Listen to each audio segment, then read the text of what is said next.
Nahatid ko na siya guys kasi ang dami niyang dala. Sasayaw siya mamaya.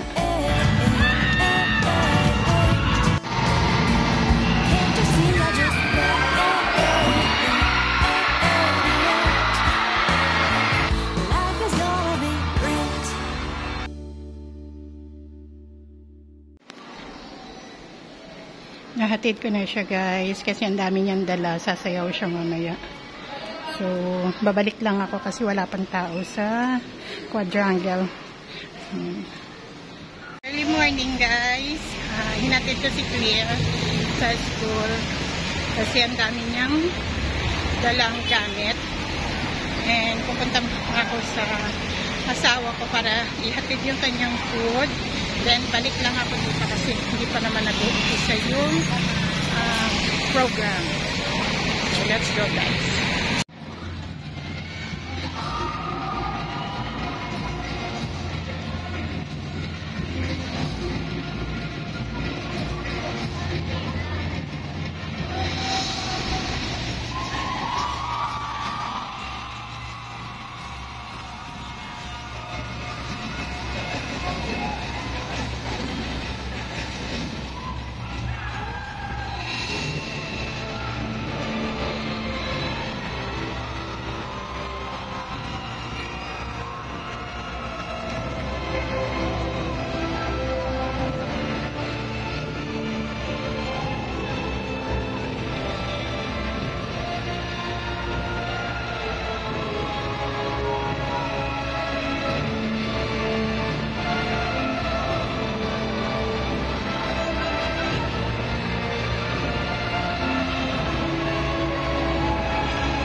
kasi pupunta ako sa intrams ng anak ko kasi sasayaw siya mamaya. Hindi ako masyadong mag-makeup kasi ano naman yun, sports event.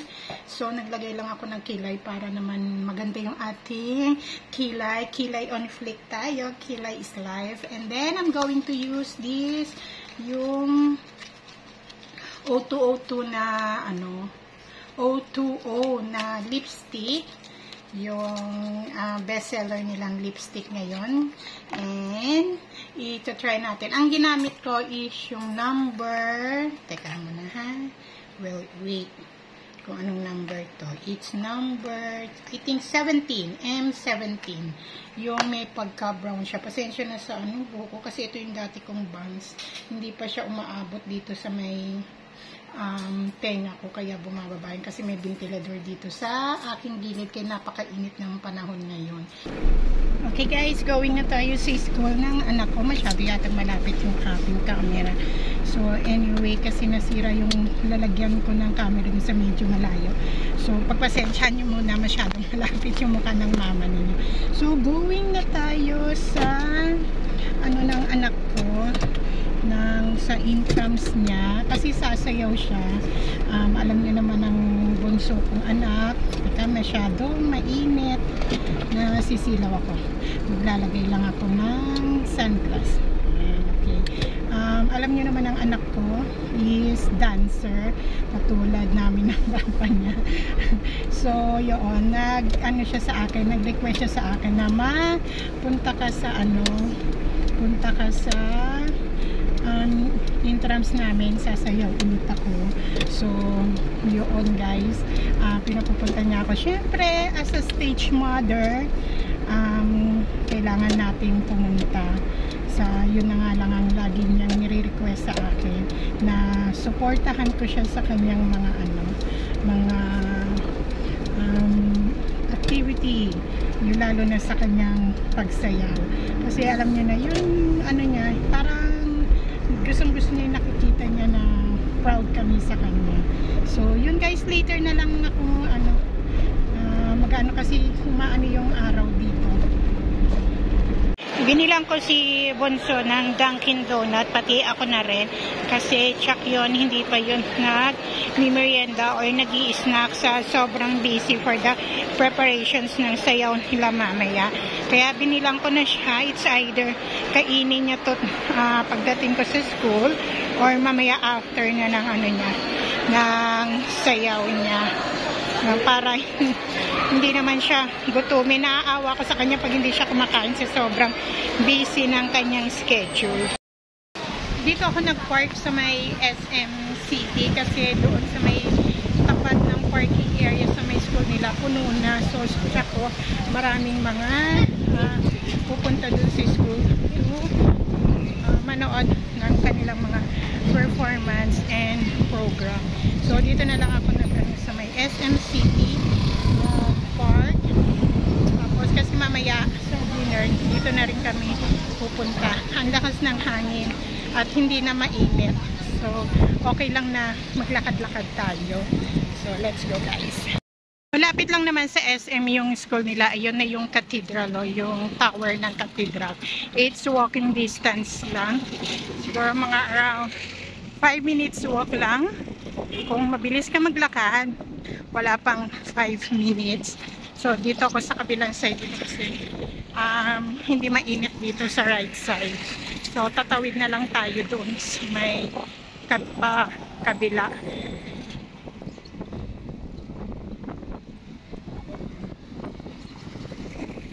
Dito tayo ngayon sa Rizal Street.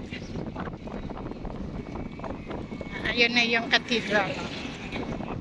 Katabi ng cathedral, yung school nila, La Consolacion College, Bacolod. So, dito na tayo tatawid guys. Dito, para hindi na ako tatawid doon sa kabilang. Mas mahirap tumawid doon. Dito na tayo tumawid. Ito, bilihan ng mga flowers. Fresh flowers. Sarado na yung gate doon sa may tapat ng plaza. Kaya dito tayo papasok sa may Galo entrance nila sa likod. So, medyo konting lakad pa ulit. Anyway, malapit naman na tayo. Dito tayo dadaan sa likod, sa may Galo entrance ng school kasi doon sa may plaza, ang gate nila sa may tabi ng cathedral and tapat ng plaza is closed na. So, dito tayo papasok sa likod. May mga umuwi ng estudyante. Siguro, nag-i-snack sila or hindi na manonood ng iba pang program. Eh, sila Clear, sakto ang dating to. It's 4:45. Ang sayaw nila is mag-start na 5 o'clock. So, sakto lang yung dating to.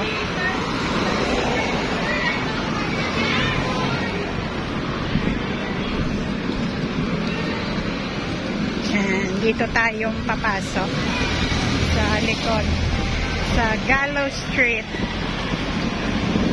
Ito going na to ng 888. Yun o, yung kabilang ano na yung crossing 888. Dito tayo papasok.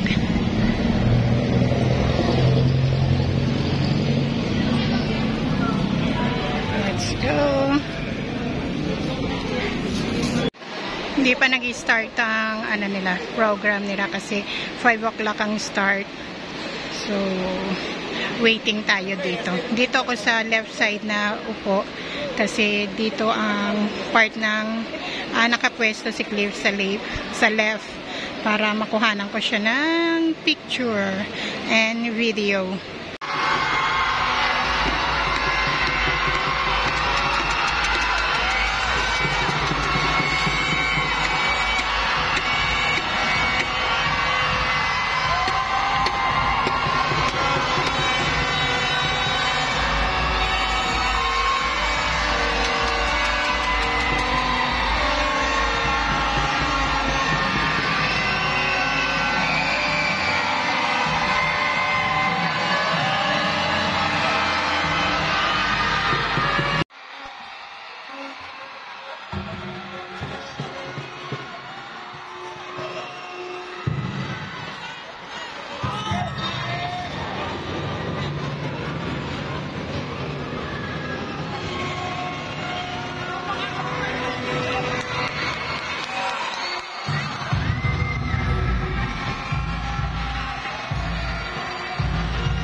Damn.